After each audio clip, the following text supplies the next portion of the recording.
third episode of Happy Novel. My name is Beatrice Azuma. Here at Happy Novel, we inspire the younger generation. Happy Novel is proudly brought to you by Laundry Man, Staggered Computers, Dr. Phil Phones, and iRatio Phones. Ladies and gentlemen, don't forget to follow Happy Novel on all our social media platforms on Facebook, Instagram, and Twitter at Happy Novel 77. And also on our YouTube, don't forget to subscribe to our YouTube page and click on the post notification button to be alerted on any uploads on our page. Today, I am going to have a great chit chat with the CEO of Gamel Clodin. But before that, let's go for a quick commercial break. When we come back, we'll get into the main deal. Happy Novel, we inspire. Ladies and gentlemen, I introduce to you the CEO of Gamel Clodin, Mr. Gamel Adam Tabby. Hello, sir. Hello. You're welcome. Thank you. How are you doing? I'm doing fine. You're looking great and fabulous. Thank you. I believe you sew this outfit. Yeah, By it's yourself. from Gamel Clodin. Oh, interesting. Okay, so his beautiful outfit is from Gamel Clothing. I believe I'm going to get something from Gamel Clothing too before leaving here. Definitely. Exactly. All right, Mr.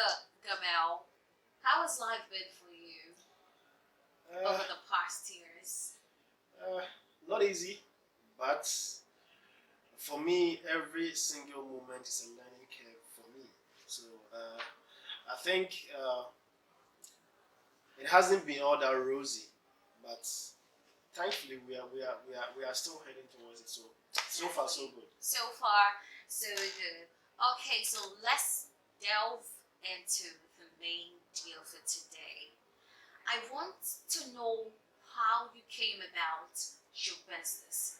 What inspired you to establish Gamel Clothing, and how did you come about the name Gamel Clothing? Alright, so first Gamel is an Arabic name which means anything that is nice or beautiful, and that is my name.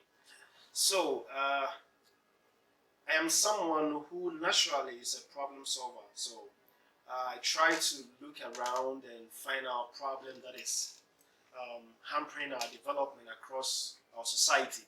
So in the quest to identify problems, I realized that one of the main problems we have in Africa is that is within our clothing industry, where a lot of people who love to look African, who are inspired by our rich culture, but most people want to present our culture in the form of the clothes we wear.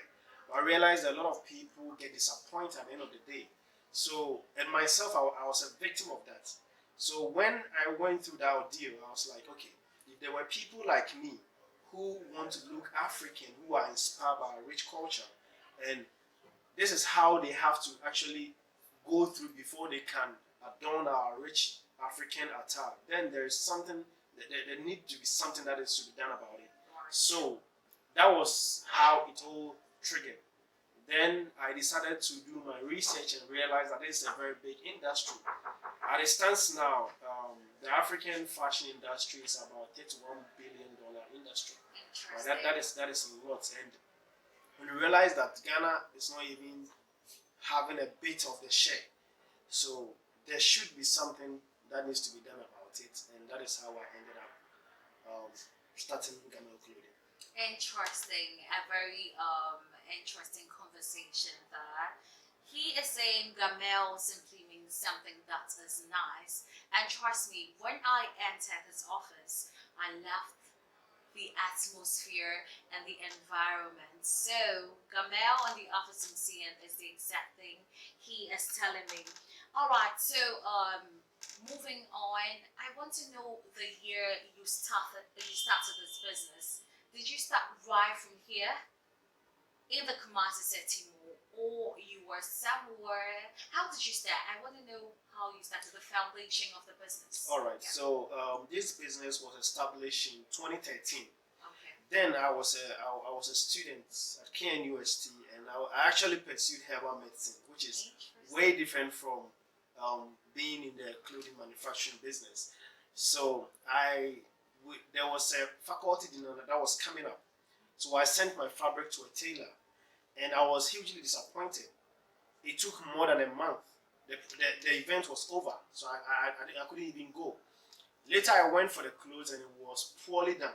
So that was when I asked myself that if there are people like me who want to look African, who want to represent African wherever we go, and we have to go through this, then there should be something done about it. So that is when I started. So then back in KNUS, I started a campaign, which is order and receive in a week. So first off, I got a fashion designer who had completed Sunyani Polytechnic then. Had a discussion with him and said, okay, hey, this is what I want to do. I think there's a problem. This is how we need to solve it. Are you on board? He said yes. So I brought him to my house. We started from our balcony, very small there with one machine. Then we started going to room by room and friends, telling them that if you have a fabric, bring it along. So there were a lot of students who had come to school with fabrics and they had to send it back to the house because they couldn't get someone to put it into good shape for them. So they brought it, then within a week we were able to complete it and send it back to them, and they were all happy. So that is how we started.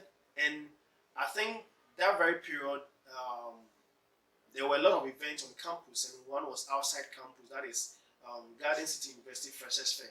So I had to borrow money from a friend, make some products, last in some quantities, took it along and went with my friends. We went there and we did not make any sale. Oh. Yes, and you imagine taking about 7 people along, hiring a place for them to sleep and coming back the next day because it was an evening program. All right. We did not make any sale. We came back the next day, and all of my friends, most of them left because they felt like, hey, what is this? Like, there's no. So there were 2 people who were part of me. Later, I called them. They told me they were going for lectures, giving me excuses. Then there was another event coming up, which was K University Freshers Fair. Then I made some good sales. I actually shared the money to some of the people who helped me then. But along the line, to when you call them, they won't show up. Then I went to a friend's mom who used to sell already-made suits in town. And I had a negotiation with her that she should give me the suits. I'll sell it on campus. So I took the suits. Now I started going to room by room with them because KNUST, when freshers come, they have to go for matriculation. Exactly. And people have to buy suits and stuff. So That's right. I was going room by room. So from Konti floor to Katanga floor, all the halls, I have to go room by room trying to sell my idea and my products to them. It was tough. There was a point where you go around and you even get one person to buy. You bring all the staffs in the room, and now this is where you have gone to brag to the woman that you can actually sell. So I think the magic happened when a day before the matriculation. Because when I go to a room, I leave my number and my contact and my location. So they started calling me, and before the next morning, all of them were sold out. And I sent the money to the woman. I took my profits and decided to reinvest in the business, and that is how it took off. And within, I think, 3 months down the line, I had my first shop on campus, which is still running. Yes, and on campus, KNUST campus, just right behind Hall 7, Republic Hall Annex. That's where we have the shop. But now we've branched into something else. Yeah, so that is where it took off, and I was able to run the business from then till 2015 when I left campus. And that was when I asked myself that, and there were a lot of challenges then because KNUST, now I think they're about to go on vacation. So if you're a business and you're on KNUST, it means for the next 4 months you can't be in business. So then I need to have a solution. So I started thinking outside the box and think that I need to situate my brand outside KNUST. And through that, I landed myself here. But it wasn't that easy and straightforward that it was, because one of the plan I had then was to put my brand in every boutique in Ghana. That is the plan. So I had a mission that I had to go to boutiques across Kumasi and talk to them if they will allow me to put my brand in there. I went to a lot of them, none of them mind me, till one person I met who even didn't want to, but later, because of how I was so persistent, he saw the fire in my eyes and he gave me that opportunity. I listed my product, and for 6 good months, they've only sold one. And that very one, I actually sold it online. But prior to that, I've had negotiation with him that any product that he sells, there's a commission that he gets. And I think the least was 50 cedis. So I actually sold a jacket online, but the product was in his shop. So I had to go and pick it up, right? So I picked it up and sent it to the customer. Then I came back to him and gave him his 50 cedi share. Ideally, that wasn't part of the contract because it was when he sells. But then I did. This time, you are selling it. Yes. So that was my turning point, right? That was when he started opening things to me, and we became friends. That is what I think. He hasn't said that though, but that's what I think. That from then we became so close. We were discussing business ideas, and through his connection, I got in touch with the leasing agent here, and through the process, we got ourselves here. Interesting. Ladies and gentlemen, a herbal medicine student from KNUST some years ago. And all of a sudden, let's find from him what he did with that course. Mr. Gamel, did you throw away herbal medicine and finally decided to focus on these clothing line business? What happened to herbal medicine? Okay, so after school I practiced for 2 years, but at a point I had to make one of the toughest decisions in my life, either to focus on this or to do the herbal medicine practice as a medical herbalist. Did you say for 2 years? Yes. So I was combining this, but it was so tough for me because then I was at Tetebashi Hospital and Center for Scientific and Plant Medicine. Okay. Then I had to commute every week, come on weekends, go on Monday, and it was so tough. And I spent a lot on transportation. So right after that, I said, hey, I think this is a time that I have to put an end to this and focus on what I've already built. And this business demands a lot because for you to satisfy clients, you always need to be around and make sure that people are getting what they want, because you are working with people and immediately you take a leave, they might do whatever they want, and that is going to kill your business. So I had to look at all these circumstances and put a hold to the herbal medicine and focus on this. Interesting. Putting hold to herbal medicine. I believe at that point you weren't the one paying your school fees. Your parents were taking care of your school fees. They were all about your welfare in school. How were they taking that? How did you convince your parents that you want to quit herbal medicine and focus on clothing business? It was tough for them. For them, our traditional way where parents think that when you go to school, that is exactly what you need to practice outside. And when they have that mentality, my son is a doctor, and now you come out and you say you don't want to do it. That was like something else. But I had to convince them and let them believe that it's better to lose 6 years of your life to gain the rest of your future than to hold on to 6 years of your life and lose the rest of your future.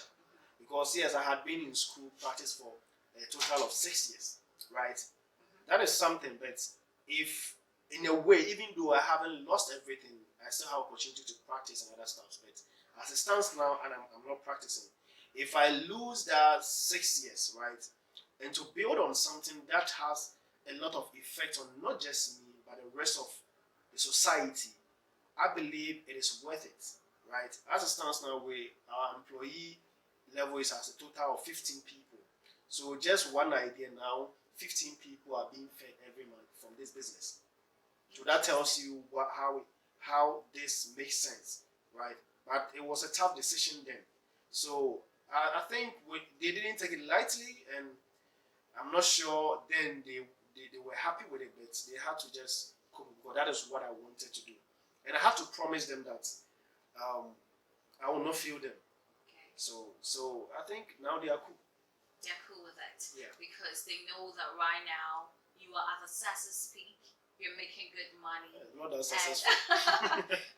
that is where I see it. That is where I see the vision line. God willing. Ebefa. Yeah, In a local dialect, Ebefa. All right. Back in your conversation, you made mention of you taking, some outfit to campuses to make business, like to, do some sales, and at the end of it, nobody purchased even one item. Taking a look at that, this thing happened some years back, okay? What have you learned from that? What did you think that if you had done, it could at least make the business, or it could make people come there and then come and purchase the outfit? What do you think was the problem that led to people not buying it? One, I think I had little experience then. So in business, not everyone is your customer. I didn't know that. Okay. So I thought, so far as I'm in business, everyone is my customer. So I have to sell to everyone or everybody. That wasn't it. So that was why. What it meant was, where I sent the clothes to were not my target market. All right. They were not my customers. So growing in business, I've begun to realize that having knowledge about something, experience, plays a major role in your success. So you don't just get into business because, hey, you have passion, you think you have an idea, you just want to explore. If I had to start now, I would have done a lot of things different, because I would take my time to do my feasibility studies to understand who and where I can locate my target customer or my target clients. Exactly. Right. So I think it has to do with knowledge, business knowledge, product knowledge, industry knowledge. I would just advise everyone that if you want to go into any business, don't just get up and go. In as much as that is the first thing to do, it is better to start, not to start, but make sure along the line you are learning. Don't focus on the money. Don't focus on making it that big. Focus on gaining experience. Focus on getting more knowledge. And trust me, the more you learn, the more you earn. Sure. The more your knowledge grows, the more your money grows. Exactly. It is that is it. That's the nature, the law of nature. All right. Mr. Gamel, now I want you to tell me who has been that one person there you've been looking at to. Who was that person out there who motivated you to put down that herbal medicine and then focus on this clothing line business? Is there any person in your life that you look up to? To be honest with you, when I started, I didn't know much. I think it was because of what I went through, and someone intuitively being a problem solver. That is what got me started. But along the line, I had to find motivation from people. So I started reading about the industry, what people have done, and how someone in the US, someone in Spain is able to manufacture clothes, and all of us are wearing, and they've built a multi-billion-dollar industry. So I got motivated by Amancio Ortega, who is the brain behind Zara chains, Louis Vuitton, Paul Smith. So I started reading about them. So for me, those were the people that I look up to, and I still look up to, because they've done so marvelous that their products are across the globe.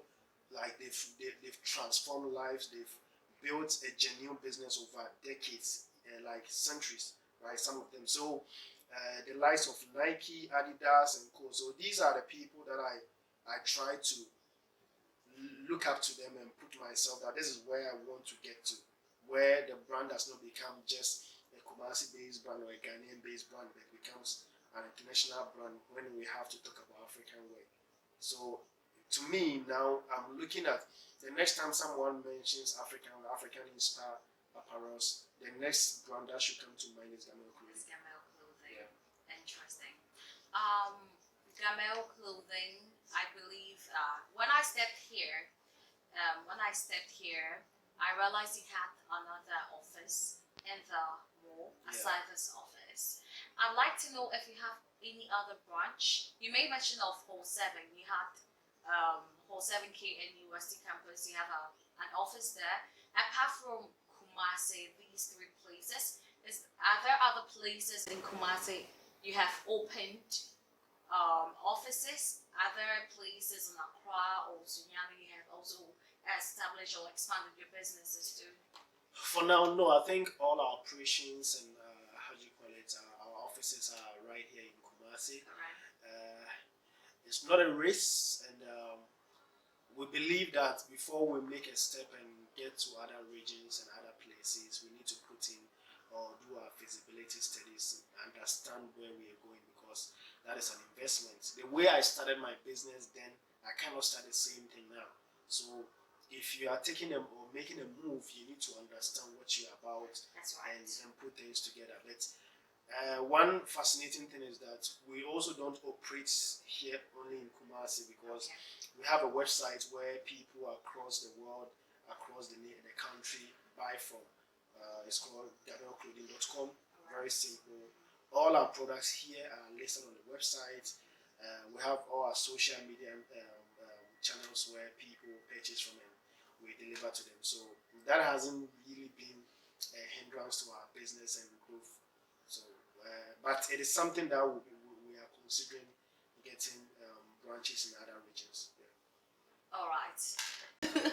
Ladies and gentlemen, more and more to talk about on Happy Novel. Let's go for a quick break. We'll be right back. Happy Novel, we inspire. All right, ladies and gentlemen, you're welcome from that quick break. This is still Happy Novel, and my name is Beatrice Azuma. We're inside Gamel Clodin, and we're still having a great interactive session with the CEO of Gamel Clodin, Mr. Gamel Adam Tabi. Don't forget this program is proudly brought to you by Laundryman, Stargate Computers, Dr. Phil Phones, and iRatio Phones. Also, if you want to sponsor this program, you are always welcome. Mr. Gamel, so now I want to ask, what is your greatest fear as an entrepreneur? What's your greatest fear? Oh, you don't have one. I don't think so. Oh my God. Okay, then I can say that his greatest fear is that he's powerful beyond measure, because he doesn't have anything to say. Yeah, sometimes about you have some little fear, but Little? Okay, but interesting. Like, you're actually the first entrepreneur I've had, I've interacted with, and you're telling me you don't have any fear. maybe No fear at all. not that I don't have any fear, but I think it is not so great that it's above the joy of becoming successful. Right? There's a saying that if your fear of failure is more than your joy of becoming successful, you end up failing. Right? So for me, in as much as I have all these little fears, that's why I call it little, because I feel like the joy of getting to where I want to get is more paramount, and that supersedes the little hitches. And everyone will tell you, as an entrepreneur, every day you are solving a problem. Challenges are coming every day, and so when it comes, you solve it and you move along. All right. Yeah. Interesting. Okay, so I would want to know from your own perspective the top 3 skills you think every successful entrepreneur should have. What are the top 3 skills from your own perspective? I think the first one has to do with dealing with people. Because as an entrepreneur, if you know how to work with people, because that will cement your success. Trust me, because your workers, the people you work with, they are your biggest resource. So if you know how to actually work with them, that will just put your business on the next level. And the next thing has to do with the fact that you also have to have financial knowledge, right? In business, financial knowledge is very, very important, because you are going to deal with a lot of numbers, right? Sure. And as an entrepreneur, you also learn how to delegate. These are very important skills that you need. The rest, trust me, you can learn along the line. But these are the 3 things I think it can help a lot. And all these things, you realize that it revolves around your people. So that makes it, if you know how to work with people, if you know how to bring a team together for a common goal, trust me, your business will pick up. All right, that's interesting. And to be frank and realistic here, I think with the three skills Mr. Gamel made mention of, I have seen one now because you made mention of you giving some clothes to someone to sell, and that person had a commission on it. But then you had to go to the shop and take out a clothing from him, and at the end, after you sold it, he came back to give him his commission again. Yeah. And that's a very good thing. I hope he gets it because that is what every entrepreneur should learn, okay? Irrespective of what happens, as far as you're working with that person, you should do the right thing. Even if you know that that is not the right thing, just do the right thing, okay? All right, so moving on, what is your favorite aspect of being an entrepreneur, of being a CEO of Gamel Clodin? Tell me your favorite aspect. I think I would look at it as my biggest motivation, as in creating jobs. Creating Yeah, jobs. because when I wake up in the morning, as much as it's like there's some kind of toughness in terms of paying salaries, and it's difficult because sometimes you're not making enough profit to be able to disperse and stuff. When I wake up and I realize that because of me, there are people that I put food on their table, it makes me happy. And there are people in my like my workforce who are also married, right? So if because of me I'm able to put food on the table and the person is also able to feed the family, I think that makes me happy. And I don't know, but I think most entrepreneurs, that's what keep us going, because you know that you are doing something right. And I think that's the best form of charity. Wow. Yeah. Interesting. We coming to the end of the show today, but before I leave, I have some two questions left for Mr. Gamel. I want you to recommend some key activities you think anybody watching this video, any upcoming entrepreneur should do to be a successful entrepreneur. Any key activities you will recommend any upcoming entrepreneur? Somebody is watching you, somebody loves that loves this beautiful office you have, somebody wants to have something bigger than what you have. You're an inspiration to someone right now. What are the key activities you recommend to that person? I think you have to be self-disciplined, right? Time conscious, and make sure whatever you touch, you try to complete it, right? So you don't put too much stuff on yourself, but try to. I call it the 80-20 rule, where you look out for 20% of the things that can give you about 80% results, and focus your attention and get it done. So that has to do with self-discipline. And the 80% that will give you little results, give it to someone else to do. So I would say be self-disciplined and keep on learning. Keep on learning. As I said, the more you learn, the more you earn. So if you keep learning, trust me, like you move ahead. Yeah. All right. So for me, I learn every day. Exactly.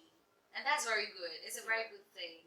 Yes. No matter your age, you should keep learning. Even people age 50 are professors and they are still learning to become inventors. And emeritus actually. So keep learning. So my last question for Mr. Gamel before we end the show. Habinovo, we inspire the young youth out there who are aspiring to be future entrepreneurs. What advice are you giving to these upcoming entrepreneurs watching the show? I think one thing I would say is that if you wanted to become an entrepreneur, seek to gain a lot of experience, right? And as I said, through learning, whether formal or informal, and make sure you are solving a problem. That is how your business or whatever you intend to do will grow. If you get into business because you think you can make money, trust me, you'll be disappointed. So if you want to get into business, make sure you are actually solving a problem. That is how you can turn around and make a very big project or a big business. Yeah. Thank you so much. You're welcome. Okay, so what I also learned is learn. Experience is the best teacher. Hi, Mr. Gamel. So people are watching you. People will want to stop by at your shop and then select some beautiful clothes for themselves. Please, can you drop your contacts for Alright, them? so if you want to reach out to us, we are located right inside Kumasi City Mall. Our contact number is 0557 925022. 0557 925022. And you can also reach us on all our social network, Facebook, Instagram, Twitter, and Snapchat. And you can shop directly from our website, www.gamelclodin.com. Very simple, and we deliver across the world. Thank you. Don't forget to shop with us at www.gamelclodin.com. Thank you so much, Mr. Gamel, for your time. You're welcome. I appreciate. This is where we say thank you for watching Happy Novel. Expect the next episode soon on your screens. My name is Beatrice Azuma, and my beautiful makeup is by you.glow_MUA. Her number is displayed on the screen. Book her for all your occasions and events. And also, I'd like to thank our proud sponsors, Laundryman, Stargate Computers, Dr. Phil Phones, and iRatio Phones. At Happy Novel, we inspire. Until then, see you next time. It's so